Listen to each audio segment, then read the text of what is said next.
Welcome back to my YouTube channel linguistic and literature notes. आज का हमारा topic है जॉन ड्राइडन।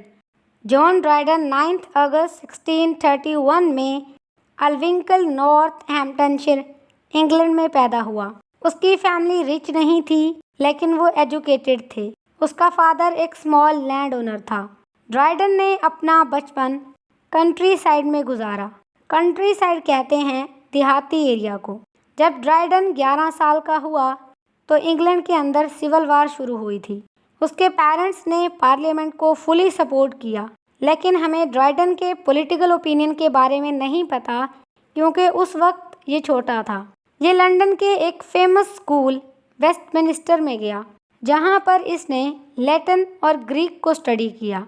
इसके अलावा वहाँ इसने फेमस क्लासिकल राइटर्स जैसे कि वर्जिल, ओविड और होरेस इनके वर्क्स को भी स्टडी किया। बाद में इसने ट्रिनिटी कॉलेज कैम्ब्रिज ज्वाइन किया तकरीबन 1650 में, और वहीं से इसने अपनी बैचलर की डिग्री कंप्लीट की 1654 में। ड्राइडन ने अपने करियर की शुरुआत पॉलिटिकल पोएम्स लिखकर की। 1659 में उसने एक पोएम लिखी जिसका नाम था हीरोइक स्टैंजाज, और ये पोएम उसने ओलिवर क्रोमवेल के लिए लिखी। ये उसकी पहली सीरियस पोएम थी। 1660 में जब किंग चार्ल्स सेकंड पावर में वापस आता है तो ड्राइडन उसके सपोर्ट में एक और पोएम लिखता है जिसका नाम है ऑस्ट्रिया रीडुक्स। ऑस्ट्रिया एक रोमन गॉडेस थी, जस्टिस और पीस की देवी। रीडुक्स का मतलब है वापस आने वाला। पोएम का मतलब हुआ जस्टिस वापस आ गया है किंग चार्ल्स के रिटर्न के साथ ही। ये सब उसने किंग को वेलकम करने के लिए लिखा था। 1661 में वो एक और पोएम लिखता है to his sacred majesty, king के कोरोनेशन के लिए।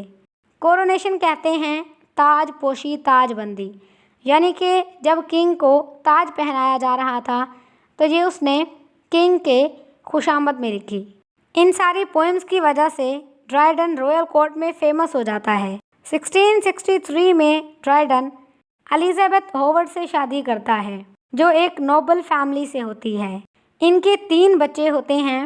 इस शादी से ड्राइडन को सोसाइटी में रिस्पेक्ट और पॉलिटिकल सपोर्ट मिलता है। 1667 में ड्राइडन एक लॉन्ग और पॉपुलर पोएम लिखता है ऑनस मिराबलिस, जिसका मतलब है ईयर ऑफ मिरेकल्स। इस पोएम के अंदर वो डिस्क्राइब करता है इंग्लैंड के नेवल विक्ट्रीज को।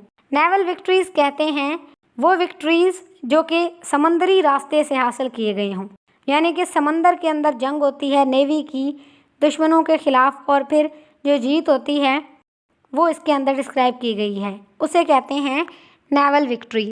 The great fire of London, London के अंदर एक बहुत बड़ा फायर फैल गया था जिसकी वजह से बहुत सारे घर, बहुत सारे लोग तबाह हो गए थे, और उस आग को और उसकी तबाहकारियों को कैसे लोगों ने समेटा और दोबारा ज़िंदगी की तरफ आए, ये भी इस पोएम के अंदर बताया गया है। इस पोएम ने ड्राइडन को पूरे दुनिया में फेमस कर दिया। 1668 में ड्राइडन को इंग्लैंड का पोएट लॉरिएट बना दिया जाता है। ये उसके लिए एक बिग ऑनर था। पोएट लॉरिएट वो होता है जो किंग को खुश करने के लिए या नेशनल इवेंट्स के लिए कुछ लिखता है और उस पर उसे पैसे मिलते हैं। 1670 में वो रॉयल हिस्टोरियोग्राफर भी बन गया।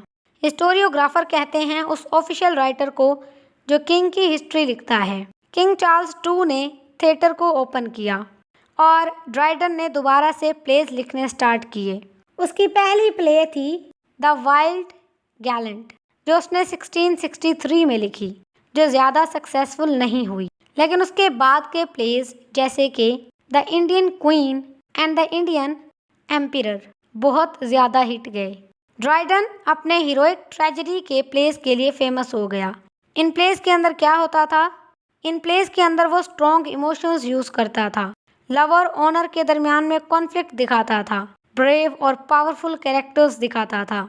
कुछ इसके जो पॉपुलर प्लेस हैं उसमें मैरिज अ ला मोड एक स्मार्ट कॉमेडी है, ऑल फॉर लव जो शेक्सपियर के एंटोनी और क्लियोपेट्रा के ऊपर बेस करता है, द कन्क्वेस्ट ऑफ ग्रांडा ये भी उसका एक मेजर वर्क है।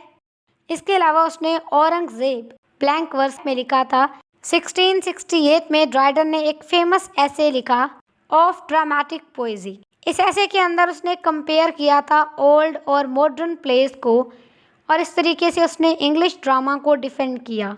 इस ऐसे को इंग्लिश लिटरेरी क्रिटिसिज्म के अंदर पहला मॉडर्न ऐसे कंसीडर किया जाता है। ड्राइडन अपने आइडियाज़ को अपने प्लेस के इंट्रोडक्शन में एक्सप्लेन करता है। ये आइडियाज़ अभी भी इम्पोर्टेंट हैं स्टूडेंट्स और स्कॉलर्स के लिए। 1681 में ड्राइडन एक पावरफुल पॉलिटिकल पोएम लिखता है एब्सलोम एंड एकिटोफल। इसने बाइबल की स्टोरी का इस्तेमाल किया जिसके ज़रिए से ये इंग्लैंड के रियल पॉलिटिकल प्रॉब्लम्स के बारे में बात करता है। 1682 में वो 2 पोएम्स लिखता है द मेडल एंड मैकफ्लेक्नो एक फ़नी पोएम है जो दूसरे पोइट्स का मजाक उड़ाता है जैसे कि थॉमस शेडवेल। ये बेस्ट हिस्टोरिकल पोएम है इंग्लिश के अंदर। जब जेम्स II किंग बना 1685 में तो ड्राइडन कैथोलिक बन गया। 1688 में जेम्स को जब पावर से उतारा गया था, इक़्तिदार से उतारा गया था, तो ड्राइडन ने अपना रिलीजन चेंज करने से इनकार कर दिया जिसकी वजह से उसने अपनी पोइट लॉरिएट वाली जॉब भी खो दी। कुछ सालों बाद ड्राइडन ट्रांसलेशन वर्क पर फोकस करता है।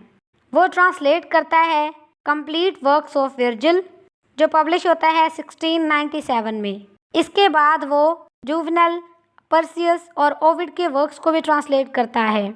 इसका आखिरी बड़ा काम फैबल्स एंशिएंट और मॉडर्न था जो 1700 में पब्लिश हुआ। इसकी इस बुक के अंदर इसने चौसर, बोकाशियो और ओविड के स्टोरीज को वापस रीरोट किया। मॉडर्न पोइट्री में जॉन ड्राइडन की डेथ होती है 1 मई 1700 में। इसको वेस्टमिनिस्टर एबे में दफनाया जाता है पोइट्स कॉर्नर में, चौसर और अब्राहम कोले के पास। ड्राइडन 17th सेंचुरी का ग्रेटेस्ट पोइट था। इसने पोइट्री, ड्रामा, एसेज और ट्रांसलेशंस में काम किया। इसके राइटिंग्स ने बहुत सारे पोइट्स को इन्फ्लुएंस किया, स्पेशली अलेक्जेंडर पोप को। यहाँ तक कि आज भी ड्राइडन के वर्क्स को स्टडी किया जाता है और रिस्पेक्ट दी जाती है। इसको लिटरेरी जीनियस के तौर पर याद किया जाता है। Thank you so much for your participation. Video पसंद आई है, वीडियो को लाइक करें, चैनल को सब्सक्राइब करें और बेल आइकन को प्रेस करना ना भूलना ताकि इस तरीके की मज़ीद वीडियोज़ आप लोगों को टाइम पर मिल सकें।